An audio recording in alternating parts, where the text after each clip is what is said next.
हर बार अंधेरा होने से पहले यह आदमी अपने घर के दरवाजे पर अल्कोहल छिड़कता है। घर लौटते ही वह सबसे पहले अपने कुत्ते को साफ करता है। जैसे ही वह देखता है कि सूरज डूबने वाला है, वह तुरंत खास स्टील की प्लेटें लगाकर दरवाजे और खिड़कियां बंद कर देता है। लेकिन घर में एक भी रोशनी न होने के बावजूद भी उसे खुद को सुरक्षित महसूस नहीं होता। वह अपनी राइफल को सीने से लगाए कुत्ते के साथ बाथटब में सिमट कर बैठ जाता है, तभी उसे चैन मिलता है। दरअसल आदमी ने इतनी कड़ी सुरक्षा इसलिए की है क्योंकि जैसे ही रात का अंधेरा छा जाता है, बाहर की दुनिया इंसानों की नहीं रह जाती। वहाँ भयानक ज़ॉम्बीज़ के झुंड सड़कों पर आतंक मचाते हुए घूमते हैं। क्योंकि लगभग 5 साल पहले 2012 में एक वायरस ने कहर बरपा दिया। इस वायरस ने 90% इंसानों को मार डाला, जबकि 9% लोग ज़ॉम्बी में बदल गए। ये ज़ॉम्बी धूप से डरते हैं, सिर्फ रात में निकलते हैं और उनकी सूंघने की शक्ति बेहद तेज होती है। वहीं हमारी कहानी का मुख्य किरदार विल इस वायरस से बचा हुआ है, क्योंकि वो पूरी दुनिया में 1% से भी कम लोगों में आता है जिनकी एक स्ट्रॉन्ग एंटीबॉडी है। विल अपनी फोर्ड मस्टैंग चलाते हुए सुनसान न्यूयॉर्क की सड़कों पर तेजी से दौड़ रहा था। वह शहर के बीचों बीच एक हिरन का पीछा कर रहा था। इस दुनिया में जहाँ अब सिर्फ वही अकेला बचा है, खाना सबसे बुनियादी और सबसे जरूरी जरूरत बन चुका है। लेकिन जैसे ही वह शिकार करने ही वाला था, अचानक एक शेरनी झपट पड़ी और उससे पहले ही हिरन को घेर लिया। शिकार छिनते देख विल शेरनी को मारने का सोचता है। तभी एक शेर और एक शावक भी बाहर आ जाते हैं। तीनों को देखकर विल को अपने मरे हुए परिवार की याद आ जाती है। वह गोली नहीं चलाता क्योंकि वह जानता है कि शेर प्रकृति का संतुलन बनाए हुए है। बचे हुए लोगों की तलाश में बाहर निकलने से पहले वह अपने अंडरग्राउंड मेडिकल रूम में जाता है और देखता है कि इलाज से म्यूटेंट चूहे सामान्य हुए हैं या नहीं, लेकिन अभी भी उसे कोई फर्क नजर नहीं आता। दरअसल विल एक बेहतरीन वैज्ञानिक है। उसने वायरस वैक्सीन पर आधारित जीन थेरेपी विकसित की है। जब उसे लगा कि आज का दिन भी निराशाजनक रहेगा, तभी उसने देखा कि एक म्यूटेंट चूहे में अब हमला करने की ताकत नहीं रही। इससे उसे अंदाजा हुआ कि चूहा धीरे धीरे सामान्य हो रहा है। अगर यह चूहे पर किया गया एक्सपेरिमेंट सफल हुआ तो वह उन ज़ॉम्बीज़ को भी सामान्य इंसान में बदल सकता है। दिन के समय बचे हुए लोगों और ज़ॉम्बीज़ के ठिकानों की तलाश के लिए विल हर रोज सुबह ठीक 8 बजे घर से निकलता है। वह हर दिन गाड़ी चलाकर वीडियो स्टोर जाता है, वहाँ सीढ़ी बदलता है और पहले से रखे गए पुतलों से हालचाल पूछता है। ये देखकर कोई कल्पना भी नहीं कर सकता है कि कोई इंसान कितना अकेला हो सकता है कि उसे पुतलों को दोस्त बनाना पड़े। वह अपने द्वारा गए हर स्थान को नक्शे पर चिन्हित करता है और उन जगहों पर खाना और जरूरी सामान इकट्ठा करता है। अन्य बचे हुए लोगों की तलाश में वह हर दिन ठीक दोपहर 12 बजे रेडियो पर कॉल करता है और चमत्कार की उम्मीद में गाड़ी चलाकर घाट तक पहुंचता है। लेकिन पूरे 3 साल बीत गए, उसे कभी कोई जवाब नहीं मिला। अकेलेपन को कम करने के लिए विल दोपहर में एंटरप्राइज एयरक्राफ्ट कैरियर पर जाता है और एक विमान पर खड़े होकर गोल्फ खेलता है। लेकिन इसी दौरान उसके कुत्ते ने कुछ अजीब देखा। दूर कहीं हलचल हो रही थी। विल तुरंत राइफल उठाता है, स्कोप से देखता है और पाता है कि वह एक हिरन है। वह बिना देर किए कुत्ते को लेकर शिकार पर निकल पड़ता है। लेकिन तभी एक बुरी घटना घट जाती है। हिरन इधर उधर भागते भागते गलती से एक बंद जगह में फंस जाता है और घबराकर इमारत के अंदर घुस जाता है। शायद कुत्ते को बहुत समय से मांस नहीं मिला था, इसलिए वह भी बिना डरे उसके पीछे इमारत में घुस जाता है। विल उसे रोकने की कोशिश करता है। विल घबरा जाता है, लेकिन अपने कुत्ते के लिए उसे अंदर जाना ही पड़ता है। अंदर पूरी तरह अंधेरा था, कुछ भी दिखाई नहीं दे रहा था। भले ही मैंने वीडियो की ब्राइटनेस पूरी कर दी हो, फिर भी माहौल और भी डरावना और भयानक लग रहा था। इस वक्त विल का दिल बुरी तरह घबरा रहा था, यहाँ तक कि एक आईना भी उसे डरा सकता था। जैसे ही वह ऊपर जाकर कुत्ते को खोज रहा था, अचानक उसे एक दर्दनाक चीख सुनाई दी। उसे डर था कि कहीं उसके कुत्ते के साथ कुछ बुरा न हो गया हो। वह खुद को दिलासा देते हुए आगे बढ़ा। सीढ़ियों पर पड़े खून के धब्बों का पीछा करते हुए मोड़ पर उसे एक जानवर का कटा हुआ सिर दिखाई दिया। राहत की बात यह थी कि आगे बढ़ने पर उसे पता चला कि वह अभी अभी मारा गया एक मूस था। लेकिन मूस के चेहरे पर मरने से पहले का डर साफ दिखाई दे रहा था। ये देखकर विल ने बंदूक तान ली और चारों ओर देखने लगा। तभी उसे एक और डरावना नजारा दिखाई दिया। देखते ही देखते ज़ॉम्बीज़ का एक झुंड उससे 5 मीटर से भी कम दूरी पर था। विल को अपने कुत्ते के लिए हिम्मत जुटाकर अंदर जाना पड़ा। आखिरकार उसे एक मेज के नीचे उसका जर्मन शेफर्ड मिल जाता है, जो बेहद डरा हुआ लग रहा था। जैसे ही वह आगे बढ़कर कुत्ते को पुकारने वाला था, कुत्ते की निगाहें सीधी विल की पीठ के पीछे टिक गई। विल को कुछ गड़बड़ महसूस होती है। जैसे ही उसने पीछे मुड़कर देखा, एक भयानक दृश्य सामने आया। विल अपने कुत्ते के साथ पागलों की तरह बाहर की ओर भागने लगा, लेकिन आखिरकार वे ज़ॉम्बीज़ के हाथों पकड़े गए। लेकिन अच्छी बात यह रही कि विल समय पर काली खिड़की से बाहर कूद गया और जैसे ही उस पर धूप पड़ी, ज़ॉम्बी तुरंत जमीन पर घायल हो गया। अभी अभी का अनुभव भले ही विल को डरा गया, लेकिन इसी वजह से ठिकाना भी मिल गया। ज़ॉम्बीज़ पर प्रयोग करने के लिए विल ने बाहर एक जाल बिछाया। उसने अपने ही खून की एक शीशी निकाली और उसे इमारत के दरवाजे पर रख दिया, जबकि खुद बाहर छिपकर बैठ गया। वाकई सिर्फ 2 मिनट 30 सेकंड के अंदर ही एक ज़ॉम्बी जाल में फंस गया और जैसे ही जाल सक्रिय हुआ, एक जिंदा ज़ॉम्बी जबरदस्ती बाहर खींच लिया गया। लेकिन तभी एक गुस्से भरी दहाड़ के साथ एक डरावने चेहरे वाला ज़ॉम्बी अचानक बाहर आ गया, मानो वह विल को तुरंत ही जिंदा खा जाना चाहता हो। वह खुद भी नहीं समझ पाया कि यह ज़ॉम्बी इतना गुस्से में क्यों था। घर लौटने के बाद विल तो बस ज़ॉम्बी पर प्रयोग करने में ही लगा रहा। उसे बिल्कुल अंदाजा नहीं था कि ये फीमेल ज़ॉम्बी असल में अभी अभी दहाड़ लगा रहे उस ज़ॉम्बी किंग की पत्नी थी। विल के उसे पकड़ लेने की वजह से ही ज़ॉम्बी और इंसानों के बीच जंग पूरी तरह छिड़ गई। वह तो इस शहर का इकलौता जिंदा इंसान था, लेकिन उसे हैरानी तब हुई जब उसने देखा कि एक पुतले का सिर अचानक हिल गया। और भी डरावनी बात यह थी कि ये पुतला,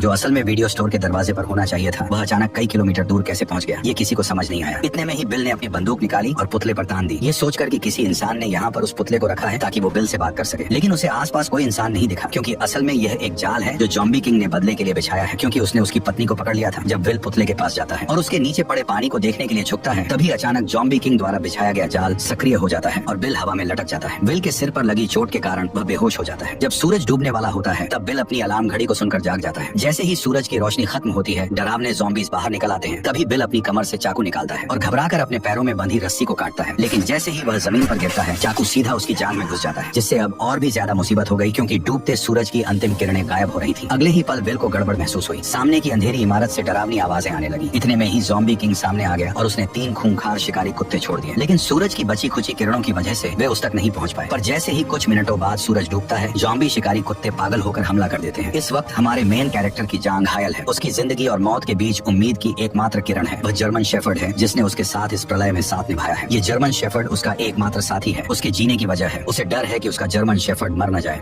चलो सैम। कार में एक पिस्तौल रखी थी। विल कार की ओर रेंगने लगा, लेकिन जैसे जैसे सूरज की आखिरी किरणें गायब होने लगी, तभी शिकारी कुत्तों का हमला तेज हो गया। अब उसके पास कम वक्त था। दर्द सहते हुए वह उठता है और पंजों के बल आगे बढ़ता है, लेकिन कुछ कदम चलने के बाद फिर जमीन पर गिर पड़ता है। ठीक उसी वक्त खूंखार ज़ॉम्बी कुत्ते उस पर टूट पड़ते हैं, लेकिन विल अपनी बंदूक की गोलियों से उनके हमले को रोक देता है। पर तभी दूसरा ज़ॉम्बी कुत्ता उससे झपट जाता है। देखते ही देखते खूंखार कुत्ते के नुकीले दांत उसके गाल को चीरने ही वाले थे कि जर्मन शेफर्ड समय पर आकर उसे बचा लेता है। लेकिन सबसे बुरी बात अब होने वाली थी। जर्मन शेफर्ड को अभी हुई लड़ाई में दूसरे कुत्ते ने काट लिया था, जिससे विल का दिल बैठ गया, क्योंकि केवल विल के पास ही एंटीबॉडी है, न कि जर्मन शेफर्ड के पास। घर लौटने के बाद विल ने तुरंत एंटीवायरल दवा का इंजेक्शन लगाया, उसे गोद में उठाया और उम्मीद करने लगा कि जर्मन शेफर्ड ठीक हो जाएगा। वह मुस्कुराते हुए खुद को दिलासा दे रहा था कि उसका प्यारा साथी ठीक हो जाएगा। तभी जर्मन शेफर्ड के शरीर से बाल झड़ने लगे। जब उसने कुत्ते की पलकें उठाई तो देखा कि आंखों के कोनों में बीमारी के लक्षण दिखने लगे हैं और मुंह में भी जानलेवा लक्षण नजर आने लगे। विल का दिल टूट गया, पर हकीकत ने उसे एक दर्दनाक फैसला लेने पर मजबूर कर दिया और न चाहते हुए भी विल ने अपनी मजबूत हथेलियों से अपने प्यार का गला घोंट दिया, उस प्यार का जिसने अनगिनत अकेली काली रातों में उसका साथ दिया था। वह पूरी तरह टूट चुका था, लेकिन इसी समय विल को एक अजीब समस्या का भी पता चलता है कि वायरस से संक्रमित इंसान जब ज़ॉम्बी बन जाता है तो उसमें इतना दिमाग नहीं होता, लेकिन फिर भी वे बिल्कुल इंसानों जैसा जाल कैसे बिछा सकते थे। पर जब उसने बगल की सीट पर देखा और सैम का कोई निशान नहीं था, तो इस पल में विल अब और सहन नहीं कर सका। इसलिए उसी रात वह अपनी कार लेकर सीधे बंदरगाह की ओर दौड़ पड़ा और बिना सोचे समझे उन ज़ॉम्बीज़ पर हमला शुरू कर दिया। हालांकि कार में होने की वजह से ज़ॉम्बी उसका कुछ नहीं बिगाड़ पाए, लेकिन वे लगातार आते ही जा रहे थे। उन्होंने कार को पूरी तरह घेर लिया और कांच को तोड़ना शुरू कर दिया। तभी कुछ ज़ॉम्बीज़ लैंप पर चढ़ गए और उसे सीधे कार पर गिरा दिया। विल कार में फंस गया। उसने देखा भीड़ उसकी ओर बढ़ रही है तो वह जल्दी से कार से निकलने की कोशिश करने लगता है, लेकिन तभी और भी ज़ॉम्बीज़ वहां पहुंच जाते हैं। तभी ज़ॉम्बीज़ का लीडर उस पर हमला करने का ऑर्डर देता है, पर विल कुछ कर पाता इससे पहले ही टक्कर से कार सीधे किनारे पर पलट गई और राक्षस विल के सामने आ गया। अब विल बिल्कुल जाल में फंसे हुए एक हिरण की तरह था। मौत पल पल उसकी तरफ बढ़ रही थी, लेकिन इसी वक्त एक तेज रोशनी दिखाई दी, जैसे कोई इंसान उसकी ओर आ रहा हो। आखिरकार वह अब सहन नहीं कर सका और बेहोश हो गया। जब वह जागा तो उसने पाया कि वह अपने घर में लेटा हुआ है और उसकी टांग पर लगी चोट बांध दी गई है। उसने देखा कि उसके पास एक औरत है जो कि बच्चे के साथ थी। इंसान को देखे हुए विल को 3 साल हो गए थे। उसे समझ नहीं आया कि लोगों से कैसे बात की जाए। इसके बाद औरत ने अपना परिचय देना शुरू किया। एना ने विल को बताया कि उसने रेडियो पर विल की खबर सुनी थी। वह बच्चे को लेकर न्यूयॉर्क आ गई और पूरे दिन इंतजार करती रही, लेकिन विल नहीं आया। वह वर्मोंट जाने का सोच रही थी, क्योंकि वो इंसानों के लिए सुरक्षित जगह है। ये सुनकर विल के चेहरे पर गुस्सा आ गया। उसने एना को बताया कि यहाँ कहीं भी सुरक्षित जगह नहीं है, पूरा अमेरिका तबाह हो चुका है। एना विल से बहस करना चाहती थी, लेकिन तभी विल उन पर चिल्ला पड़ा। वह हमेशा मानता था कि वह पृथ्वी पर अकेला जिंदा बचा है, जिससे उस पर भारी मेंटल प्रेशर था। निराशा में विल पूरी तरह साइंस और लॉजिक पर निर्भर हो गया और उसने वायरस का इलाज खोजने पर पूरा ध्यान केंद्रित कर दिया। उसकी पूरी जिंदगी और उम्मीदें इसी एक लक्ष्य पर टिकी थी, लेकिन एना की खबर ने अचानक उसकी सोच को पूरी तरह बदल दिया। उसने बताया कि कहीं और भी बचे हुए लोग हैं। इसका मतलब था कि विल की लंबे समय से चली आ रही तन्हाई और मेहनत शायद बेकार नहीं गई थी, क्योंकि अब उसके सामने एक जिंदा इंसान खड़ा था। विल अपने कमरे में अपनी सोच और भावनाओं से काफी देर तक जूझता रहा। आखिरकार उसने हकीकत स्वीकार की और कमरे से बाहर निकल आया। एना ने विल को समझाया कि वे उसके साथ क्वारंटीन जोन चले, पर विल ने साफ साफ मना कर दिया था। उसने कहा कि वह यहाँ से बिल्कुल नहीं जाएगा। इसके बाद एना विल की लैब में पहुंची। जब उसने बर्फ में लेटी उस फीमेल ज़ॉम्बी को देखा तो वह अपनी आंखों पर यकीन नहीं कर पाई और उसने विल से पूछा कि क्या वह सच में इस ज़ॉम्बी को ठीक कर सकता है। इसके बाद एना ने दीवार पर सैकड़ों ज़ॉम्बीज़ की तस्वीरें देखी। वैक्सीन बनाने के लिए विल ने उन्हें लैब के चूहों की तरह इस्तेमाल किया था। जैसे ही सूरज की किरणें गायब होने लगी, विल ने तुरंत सभी दरवाजे और खिड़कियां बंद कर दी। एना ने फिर विल को क्वारंटीन जोन चलने के लिए मनाने की कोशिश की, लेकिन विल कुछ जवाब दे पाता उससे पहले ही बाहर से जोरदार हलचल सुनाई दी। जब उसने छोटी खिड़की खोली और देखा तो पाया कि एक बड़ी भीड़ में ज़ॉम्बीज़ उसके घर की ओर बढ़ रहे थे। विल अपनी आंखों के सामने का दृश्य देखकर यकीन नहीं कर पा रहा था। उसने तो हमेशा अपनी गंध को छुपाने की पूरी कोशिश की थी, लेकिन फिर भी एक बड़ी भीड़ में ज़ॉम्बीज़ ने उसके ठिकाने का पता लगा लिया था। वे राक्षसों की तरह पागल होकर उनकी ओर बढ़ने लगे। जब आदमी ने ध्यान से पूछा तो पता चला कि कल जब महिला ने उसे बचाया तब वो उसे सुरक्षित घर तो ले आई, लेकिन बाद में उसने किसी भी सावधानी नहीं बरती। हालांकि अब उसे दोष देने का कोई समय नहीं था। विल ने तुरंत आसपास की सारी तेज लाइटें जला दी, लेकिन हैरानी की बात यह थी कि जो ज़ॉम्बीज़ आमतौर पर रोशनी से डरते थे वे इस बार अचानक बहुत चालाक हो गए थे। सभी स्ट्रीट लाइटें नष्ट करने के बाद वे आदमी की ओर तेजी से बढ़ने लगे। डरे हुए विल ने तुरंत दूसरी सुरक्षा व्यवस्था शुरू की और एक ही बार में आसपास के सभी बम सक्रिय कर दिए।